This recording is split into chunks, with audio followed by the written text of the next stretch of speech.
তো আজকে double door Godrej ফিরে চলে এসেছি। তো এটা 2011 মডেল। তো এটা অনেক পুরাতন মডেল, তো এর জন্য এখানে দেখা হচ্ছে টাইমার, এখানে তোমার হচ্ছে থার্মোস্টার, ওভারলোড, রিলে, এইগুলো নিয়ে এসেছি। বায়োমেটাল, তো এগুলো নিয়ে এসে ফ্রিজে লাগাবো। তো প্রথমে আমাকে থার্মোস্টারটা লাগিয়ে নিচ্ছি। তো এর একটা কারণ হচ্ছে যে নিচে মানে ডাউন পার্টে ঠান্ডা হচ্ছে না, কিন্তু উপরে ঠান্ডা হচ্ছে। তো অনেক টেনশন, বুঝতে পেরেছো যে কী প্রবলেম হতে পারে।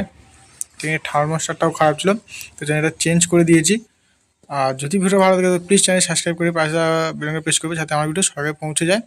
এখানে দেখা যাচ্ছে এখানে আমরা বায়োমোডেলটা লাগিয়ে দিয়েছি। তো এবার তোমার হচ্ছে এখানে ওয়ারিং করা যেত, সেইভাবে তোমরা দেখে লাগাতে পারো। আর এখানে আমি টাইমার, রিলে আর ওএলপিটা লাগিয়ে দিচ্ছি, তার সাথে ক্যাপাসিটারটা লাগিয়ে দিচ্ছি, দিলে আমার কাজটা হয়ে যাবে। আর এখানে জ্যাকটা দিতে তোমার এখানে আওয়াজটা তোমার শুনতে হবে, যে কম্প্রেসার চলার আওয়াজটা। এখানে দেখা যাচ্ছে তোমার অ্যাম্পিয়ার নিচ্ছে আর 0.80 মতো